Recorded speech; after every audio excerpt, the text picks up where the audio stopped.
A very good afternoon, friends. Welcome to the webinar session by Hello Kids. So, today we are going to know about the mindful actions for our kids. So, before moving forward, let me introduce our guest speaker for today. And our speaker for today is Miss Pubaly Deb. Welcome, ma'am, Pubaly ma'am.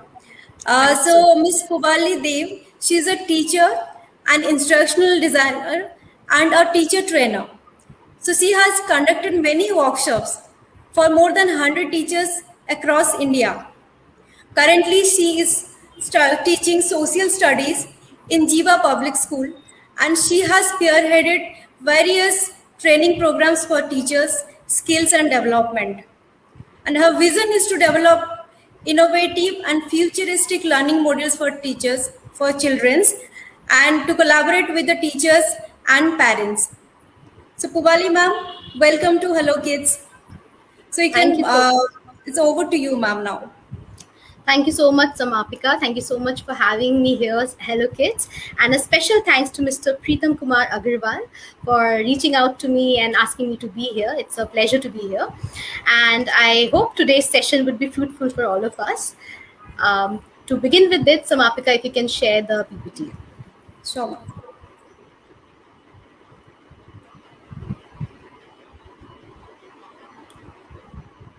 Just a second. Okay. So I hope the PPT is visible to all of you. And Samapika, I hope the setup is fine and we should move ahead. Okay, so talking about mindful actions for our kids, today we'll be talking about that. And before we move ahead, let's first discuss what do we understand by mindful actions? What is mindfulness? So in front of you, you can see the screen. There's a picture. And on one side of the picture, there is mindful. And on the other side of the picture, there's mindful. So what is mindful? Whenever we go out, people are just moving to mountains and this area and that area, but are they actually present in the moment? They're still at the back of their mind thinking about what all work they have to do once they get back, or what all they have done, or what conversations they had if they had a fight with someone. So we are either living in the past or we are living in the future. Are we really living in the present? But on the other side, there's a cute dog in the picture, and that dog is completely present in the moment, looking at the beauty of the nature, the trees, the sunshine. He's just absorbing what is there in the current moment. So Mother Teresa rightly said, be happy in the moment. That's enough. Each moment is all we need, not more. So let's see, what is mindfulness? Mindfulness, it means slowing down and really taking notice of what we are doing. We have a very fast, busy life, right? Have to do this, we have to do that, we are multitasking all the time. So mindfulness is just slowing down, taking the reins in our hand and noticing what you're doing, even if it means just focusing on your breath. So most of the times you don't even need to do anything, you just need to sit calmly and focus on your breathing. Being mindful is the opposite of multitasking. Okay, so that is mindfulness, and that we'll dwell on this concept specifically for kids. Now, many of us are not kids who are joining these sessions, but we deal with kids on a regular basis, whether we are parents, teachers, or we have kids in our household. And why do we need to attend this session? Because kids don't practice what you preach. They will practice what they see. So if you are practicing mindfulness in your daily life, if you believe in mindfulness, you will automatically pass it on your kids. So moving ahead, how mindfulness helps. So why are we taking this session? How is this session going to help our kids? So there are three major and core benefits of mindfulness. First is cognitive benefits. Now, cognitive is everything to do with the mind, the way we think, right? It's very easy to label kids as scattered brain, or someone who's too much, couldn't focus, couldn't make points, right? And today we have kids in teaching profession, when I come across kids, we have kids with ADHD problem, they have attention deficit, or they are hyperactive. So how to deal with these problems, mindful activities that we are going to see today, and the actions that I'm going to share with you, this will definitely help with the cognitive benefit part. Emotional benefits. In almost 7 to 8 years of teaching, I come across my students who will come back to me and tell me, ma'am, school education or any type of education talks about mugging up knowledge. They don't address the issue of, mental health. They don't address the issue of sitting down with your emotions, channeling your emotions in a better way. So mindful activities definitely help with emotional health.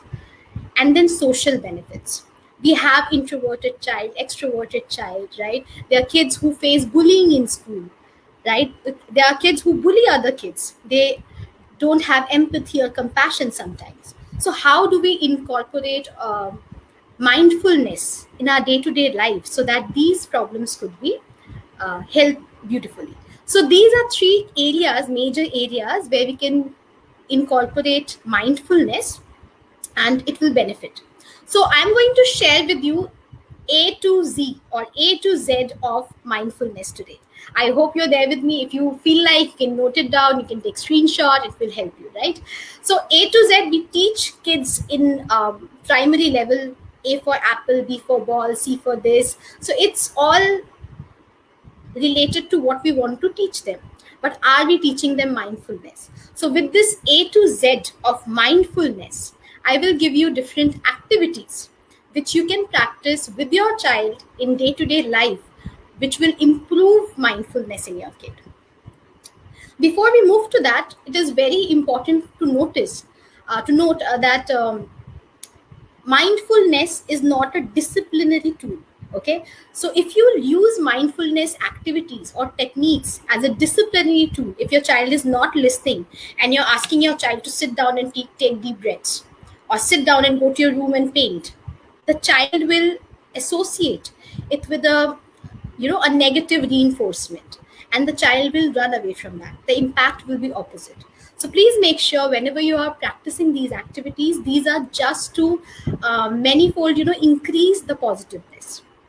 These are not disciplinary tools, and if you really want to see the effect of these activities, you need to practice these activities in a particular time, a particular time set together with the family, and then you will see better results. Okay, so without much ado, let's begin with the first activity from our A to Z alphabetical orders of activities. First activity is affirmations. Many times we unknowingly, you know say things which are not positive in terms about ourselves, about others. For example, there are many kids who face self-esteem issues. They feel like, I'm too thin, I am not smart enough, right? I am not good looking, I'm ugly. So I've seen kids saying these things about themselves because someone else have bullied them, because they have heard those sentences about themselves. So how affirmations help to amplify the positivity? Ask your child to write 5 things as present tense, not I will be or I was, in a present tense. I am smart. I speak confidently. My handwriting is neat and clean. Ask them to write positive affirmations about themselves, which will give them positive vibes, which will increase their self confidence, and they will speak in a very positive outlook about themselves. So, this activity is basically to take away the power of negative affirmations, negative conversations, and they'll more focus on positive conversations. Okay, B. So, next alphabet B. Now, these two activities are very interesting, and these are related to breathing exercises. You must have heard the word pouting. Okay, so or sometimes you must have seen in movies that people, when they are very nervous, they just, right? That is known as bubble breathing. What is bubble breathing?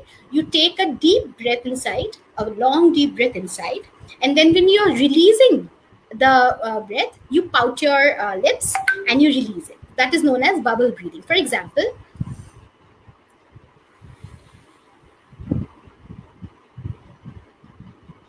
this helps us to calm down, and this is well practiced, a well formed method to calm your emotions.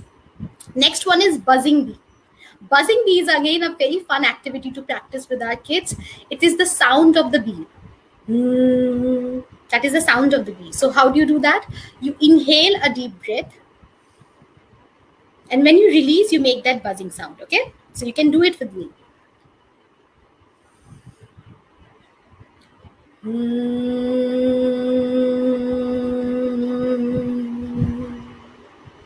So, what is the difference between these two breathing exercises? The first one, the bubble breathing, we are releasing the air from our mouth when we are exhaling.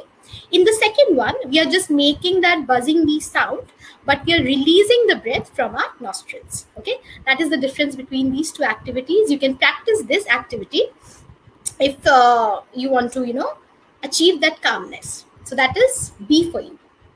Next activity, compassion break.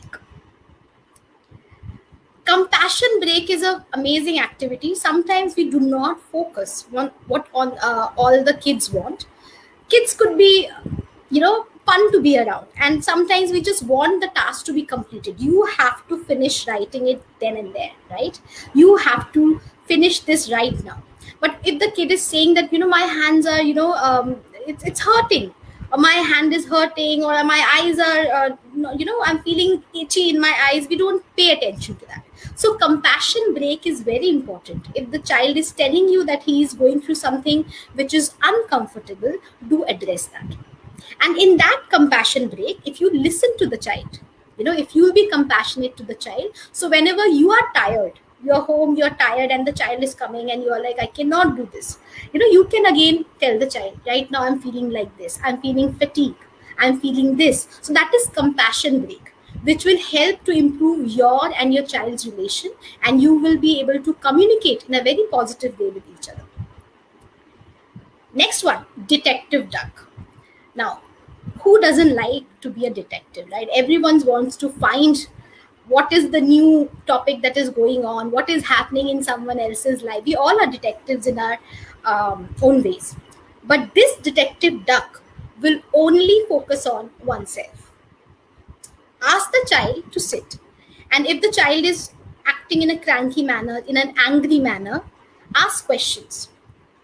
Write down these questions, give these questions to your child, and if the child doesn't want to share with you, don't force it, because kids take time to open up. Anything that we will be forcing, or if they are not willing to share with you, if you're doing that, they will not be interested in this activity. So if they are not willing to share with you, you can give them a questionnaire in a written form, in which they will question themselves, they will give the answers, and you are not a part of it. Otherwise, you can have a detective game when you're asking questions about the emotions. For example, how are you feeling today? Why do you think you're feeling this way? What can you do to feel better? Or you can give them options. Do you think doing this would make you feel better, or doing that would make you feel better? So this will open up. Sometimes, we just don't open up our emotions. We are feeling certain way, and we just put it in a box and keep it aside. So detective duck is a very good activity to explore our emotions, to feel and to understand what are our triggers. For example, a very common problem, or the common, this lingo, yeah, you all know that. What is it known as? Hunger. Yeah, sorry. Hungry. So whenever you are hungry, you feel anger. Okay. So when you question yourself, you will, after 5-6 times, you'll understand, okay, so whenever I feel hungry, I feel angry. So now you have associated, you have understood. So what you'll do whenever you're feeling hungry, you'll go and eat something, so that emotion doesn't come. Okay, so that will help you to activate your activate and deactivate your triggers. You'll understand what triggers a good emotion, what triggers are not happy emotions, so you'll be able to detect those emotions in a better way. So that is detective duck for you. Eating mindfully. Now, it's, we all know what we eat is what we are, right? Eating mindfully. What do we eat? Do we actually want to eat it? To force a child to eat something is not the way to go about it. You want to give him proteins, and you want to make him eat chicken, but probably the child is not liking that a chicken has been killed and you have to eat it, and he doesn't associate with the energy. Don't force the child to do that. Or if you are trying to feed your child, say, a broccoli, and the child doesn't like the flavor. So there are different diets which have different calories and different, you can make that diet chart according to the liking of your kid. One. Secondly, in Ayurveda, there is a concept of Vata, Pitta, Kapha. So eating as per our body type. So you can have this questionnaire is there online. You can go and check, and you can check the body type of your kid, whether it is Vata, whether it is Pitta, or whether it is Kapha. And accordingly, which food your child should eat would be good for your health of the child. You can definitely plan. So that is eating mindfully. Overeating is again not good for the child, so don't feed him forcefully. If the child is telling you that he is full, he knows his body well, please be confident in your child's choices. If the child is telling you that he's full, that means he's full. Don't force feed him. Okay. Then we have focused body scan. Now this is amazing practice. If you can make your child practicing from a very young age, this is definitely going to benefit, because most of the time, with many diseases, many things, we are just not aware of our body or what is going on with our body. We are not in tune with what the body is trying to tell us.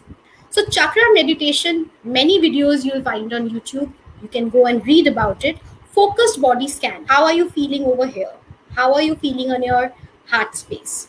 You channelize that energy and you feel better. That's a body scan that you're doing. That you're sending that energy to yourself to feel better. So chakra meditation through whole body scan is an amazing practice to feel calm, to feel composed and grounded. G, gratitude jar. This is one of my favorites. I love it and kids love it. You can make it creative with putting fairy lights in between and colorful chits and so on. Most of the time we are so engrossed of what has happened bad with us. The child will come on complaining that child pushed me, teacher didn't listen to me, that child did not play with me, they called me names. They're all full of very negative energies around them.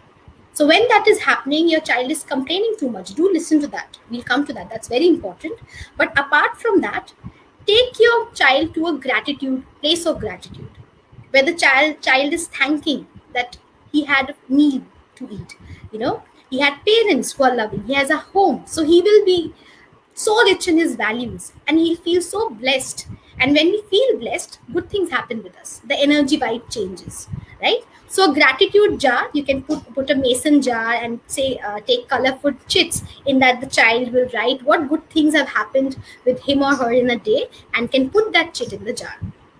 And later on, after 6 months, when the jar is filled, after a year, the child can open up and read all the amazing things that has happened with him in the whole year. Hugging loved ones. How much can I tell you how much touch and hugs matter for kids? You have so many videos on Facebook where a child, you just hug the child and the child will be so happy. This is most essential. We forget to hug our childs. We are so busy in our lives that touch, that to hug the child and tell him that everything is fine. More than anything, more than the things that you're giving your child, to make your child feel safe. Hugging is to have giving them protection, that I am with you. There's this protective energy around you. So when you hold your child together, it's the most amazing feeling the child feel. He's the most present in that moment. Some of the beautiful memories, my grandparents used to hug me so tight. Whenever I used to go and meet them, they used to hug me so tight. Why do I remember that energy? Because I was actually present in that energy. So hugging is a very good mindful activity that ground us, and we are very present in that very moment. Inhale and exhale. Breathing exercises any day. If you do not want to do any of it, one exercise that you have to put, take away from it, inhale and exhale. Anytime you're feeling anxious, you're feeling overwhelmed by any emotion, you're stressed, inhale and exhale exercise for any age group works like wonders. J for journaling. Many kids have this amazing habit of writing down what they like. Now, see, all these habits that I'm putting forward, every kid will not, don't try to, put all the activities in one kid. You have to do this, journaling, inhaling, ये सब करना है. No, don't. Because not everyone have the same capacity. Someone likes to express through singing. Someone likes to express through dancing. Someone just likes to talk about it. And someone is doesn't want to talk, just want to be with himself or herself and journal.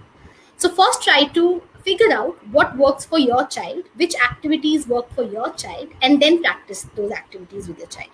So journaling for the kids who like to be on their own, they like to maintain those diaries and cute pictures, like to paint or anything. So they can journal their day, they can write in their own diary, and that gives them their own space to express their own emotions. So journaling is again a great way to express your emotions, to put it all out on the page, so that you do not put your emotions closed in a box inside. Okay, that is J for journaling. K, kindness flow. Whenever the child is feeling low, or we are also feeling low, you must have had those experiences in your life as well. Whenever you're feeling low, and knowingly or unknowingly, if you have helped someone, if you have done something good, and you feel so happy in your heart, don't you? Same with the kids. If your child is not feeling good about whatever is happening with his friends, with himself, or at his performance, just ask the child to plant a water a plant. Ask the child to water a plant, or probably feed the birds, feed the cows. Help a child. Anything that you find that there's this point of kindness, you can ask the child and encourage the child to do that. And while you do that, I know we all want our kids to shine. We all want our kids to be on social media, getting likes, and people coming and telling us, oh, how amazing your child is. But try not to make it a project of how amazing my child is. See, he's doing that. See how he's doing that. I know we are all proud of our kids, but try not to pressurize him for being kind. Let him give the space to decide what he wants to do. Right? If he's just sitting with a plant and he's speaking to the plant, he's watering the plant, just let him be. So kindness flow. Let the child do kind things. If he's being kind to you, if he's, for example, you're so tired and your child comes to you and tell you, Mom, can I just give you a head massage, and can I sit with you? Can I if you're sad and your child just come and says nice words to you, be kind to him when he needs you. So that is how the kindness flow. When you share kindness, you'll receive kindness. This concept we could incorporate. Then we have L, listen and share. I think most of the parents do that. When the child comes back from the school, we listen to them. Okay, what happened with you in the school? But sometimes we get very aggressive with it. Kya karaya aaj teacher ne? What have you done in the school? Where is your diary? The child will not share with you. Child will not feel safe, and the child will not feel safe. The child will not share. So how do we do that? We first share our life. You know what I did today? I went to the market and it was such a busy day, and I did this, I did that. How was your day? Anything new that happened to you? So that is listening and sharing. And if the child is telling you something, listen carefully. Don't be like, listening and hearing are two different things. Okay, you're doing your work and your child is blabbering and okay, ho gaya, okay. When you're listening, you'll actually, the child gives you hints. If there's any abuse going on, if a bullying case is going on, if he made a new friend, if the teacher is kind to him or her, when you listen actively, you'll actually understand what the child's emotional quotient is, and you can obviously handle it in a better way. So listen and share. Don't be that person who only listen and don't share. Then the child will be like, okay, she doesn't trust me or he doesn't trust me. So share as well, but very mindful of what you're sharing with your kids. M, mindful moves. Now this is very interesting. Mindful moves. These are focused area moves. For example, our child crouch and they sit like this. So when they are asked them to sit with their back straight, so that's a move that they have made with a mindful intention. They are having, their hand is aching by writing. Ask them to take a break and, move your hands. Their eyes are burning. Ask them to roll their eyes. So they are focusing on particular areas and their movement of these areas will benefit the child, whatever problems they are facing in the physical manner. Mindful movement again will improve your breathing. You can also incorporate breathing techniques into this. Nostril swap, anulom vilom, we all know that. That is nostril swap. You can do that. It's a fancy word for anulom vilom. Then object focus. Now this one is my favorite. I have done a lot of that. You can take your child outside and ask the child to focus on anything. Mostly we do this with clouds. Okay, ask the child to look at the clouds and then ask the child what they are, what shape the cloud is, and you will get all sort of amazing answers from them. Rabbit, alligator, this and that. So that is object focus. That helps the child to obviously imagine, but also focus on that particular cloud. In that matter of the second, he's not focusing on the plants, he's not focusing on the grass, on you, he's focusing on the clouds. So ask them particular question about leaves. How does this leaf look like to you? What is the difference between this leaf and this leaf? For example, you're going out and there are some insects. Ask them to focus on the insects. How many wings do they have? How many legs do they have? So these activities will improve their focus. Play-Doh activities. It is one of my favorite, and I don't remember the name of the Instagrammer. I am an Instagram teacher, so I share a lot of content from there. So there's this Instagram page you must have come across, in which the mother is a doctor. She's a surgeon, and she takes Play-Doh to create heart and intestines, and through these activities she teaches surgeries and different medical terms to the kids. So it's an amazing activity. You can ask them to, so it also improve your psychomotor activities by movement of the hands and so on. So you can use Play-Doh games and the child will have focus. Child will be creating something using his hands, right? So this Play-Doh methods also work. Quick catch up. Most of the times when the child is coming back from the school, we obviously ask a lot of questions, but eventually in the day we kind of are so busy in our past life that we forget what the child is doing. So it's a quick catch up. What happened in the last 1 hour? What all did you do? Or if the child wants to talk to a friend, ask the child to give it a call to your grandparents, to your friends, and a quick catch up, a quick conversation. That would help the child to improve his social skills. He'll know about relations, bonding, and he will feel safe, not just around you, but around other people as well. R for receive a compliment. How many times unconsciously we tell the child, you're not good at this, this could have been better, that could have been better. But how many times do we tell the child, oh, you're so cute, you're so compassionate, you're so kind? To compliment the child is the biggest positive, affirmation or positive thing that we are giving to a child. And if you will tell the child the good things about the child will have that self-confidence. And you will see that the child also come back and give you compliments. Mom, the food was really good. Mom, the way you speak, you're very confident. Dad, you're doing this is so amazing. The child will also come and give you compliments. So we have to do to get the outcome from the child. S for senses exploration. Any sense game.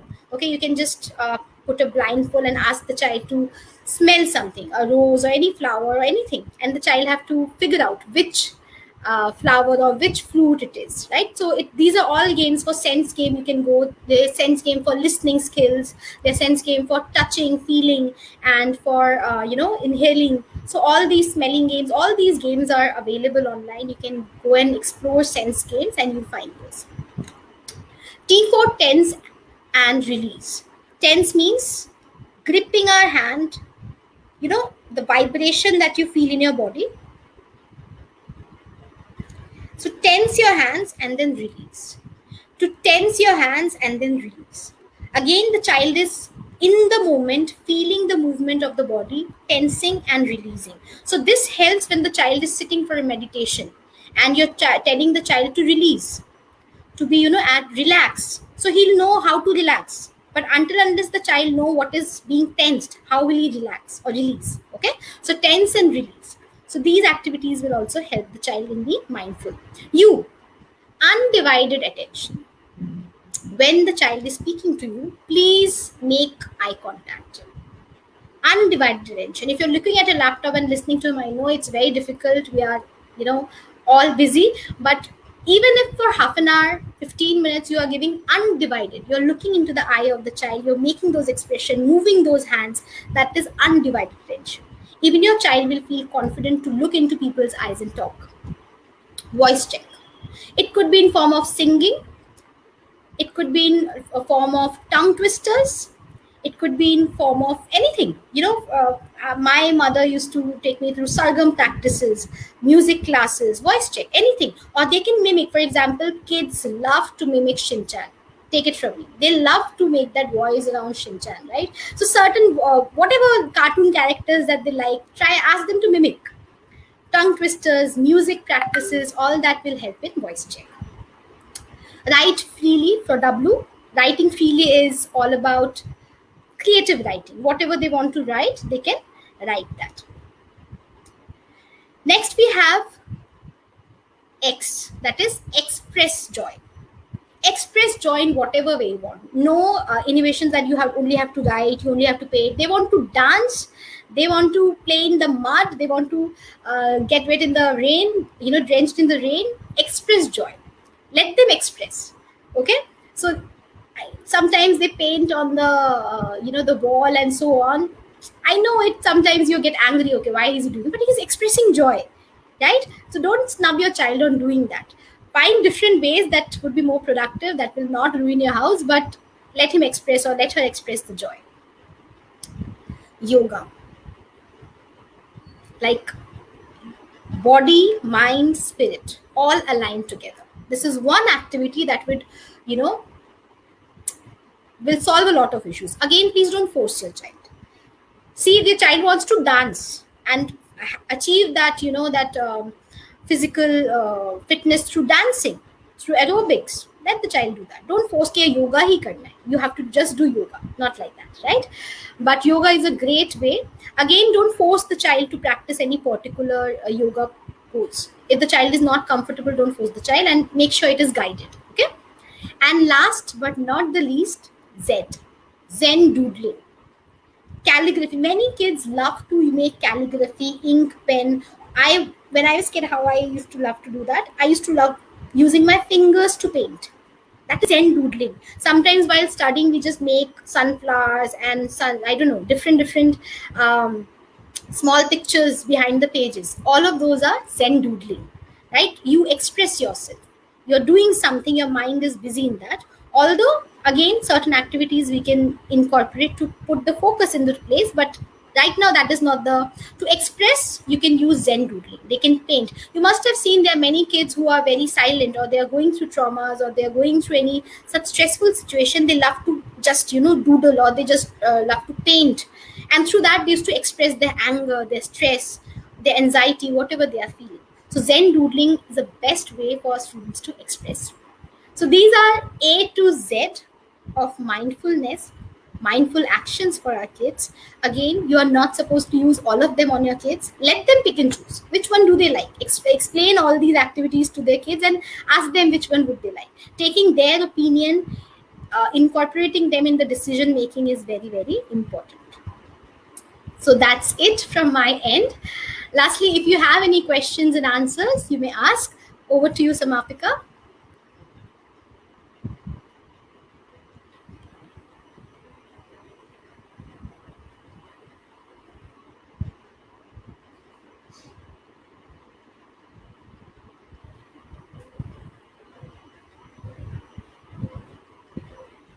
Okay, Soumya Patnaik is asking, letter A stands for. Sure, ma'am. Just give me a minute. Okay, so letter A stands for, if you want, I'll let you go through all the slides once again. You can note it down. A for affirmations, ma'am. Affirmations means that the child is writing positive aspects of his life. For example, the child doesn't have a good handwriting, and everyone tells the child, you don't have a good handwriting, you don't have a good handwriting. The child have accepted, I don't have a good handwriting. Let the child write it 10 times, 15 times, whichever. Don't use it as a disciplinary activity. Ask the child whatever they want to write. I have a beautiful handwriting. If the child is not able to speak freely in front of others, I am very confident speaker.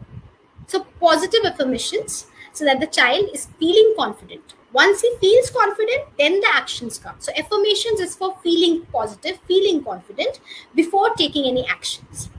I hope that answers that.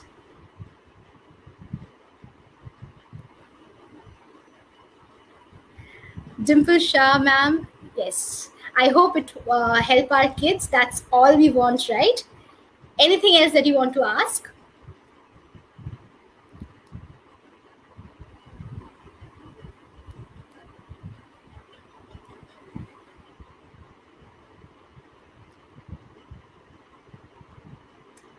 Soumya, thank you. Okay, thank you so much. I would love to answer your questions. If you have those questions, don't hesitate.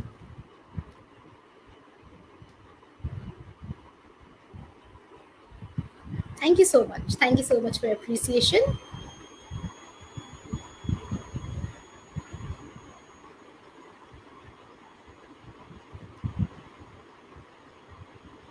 Any other questions?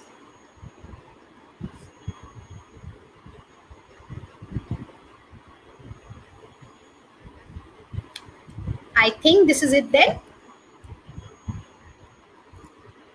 What are some ways or methods to practice mindfulness in the classroom? Anand sir, all these methods are can be used in the classroom. Let me just share some of them. For example, bubble breathing or buzzing bee. Okay, you can practice affirmations. Any of these techniques you can take up to the classroom. Bubble bee breathing. For example, your before starting class, you can ask the children to bubble breathe. Right, that could be a quick activity to get their attention or for them to be present in the moment. Otherwise our kids will be so much haphazard with attending the previous class, thinking about the next one. So to keep their attention in the present method, you can just ask them to bubble breathe or buzzing bee. Any of these breathing technique will help. You can give them a compassion break. Amazing activity in the classroom, right? So if they are telling you that, I always ask my kids, do you want to, if I'm teaching for a longer period of time, and I as a teacher can sense, as parents you can sense that the kids are tired, so you ask them, how are you feeling, do you want me to continue? If they want break, give them breaks in between. So that is compassion break. Focused body scan, any of this, gratitude jar. You can ask them, you can put a gratitude jar in a classroom and ask your students to fill that gratitude jar.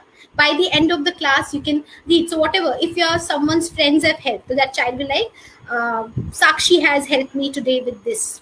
Then by the end of the year or the session, you can open that gratitude jar and your kids can read from them. So these are many activities that you can, kindness flow, listen and share. These are many activities. Any activity you can pick up, and you can compassion break. Smita ma'am, compassion break is simply, if the child is tired, don't force the child to do something. Give the child a compassion break. Take 5 minutes, take 10 minutes, drink water, whatever you want to do in that 10, half an hour, you do that. With that, the child, when you need a break, right, the child will also be compassionate towards you. So if the child is telling you that he's tired, he cannot read anymore, he cannot write anymore, he's feeling sleepy or she's feeling sleepy, don't force the child in doing something. Give that child a break. That is known as compassion break. I hope, am I clear?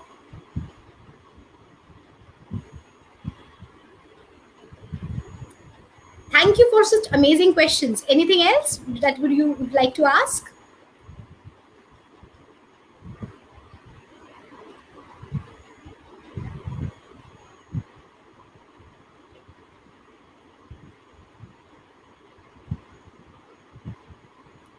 Yes.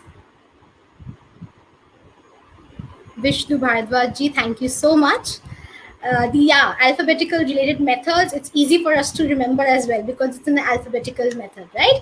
So thank you so much, Anand sir. I'm glad I could answer that.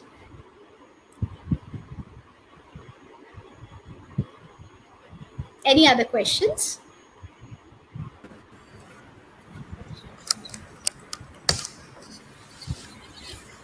So, ma'am, I think we have done with all the questions. Thank you everyone for watching us. And thank you, Pubaly ma'am, for the very beautiful session. Thank you, everyone. Thank you. Thank you for having me here. Thank you so So, much. friends, yes, yes, okay, ma'am. So, friends, see you next week at the same time. Till that, we are going to end the session for today. So, thank you, everyone. Thank you, ma'am. Thank you.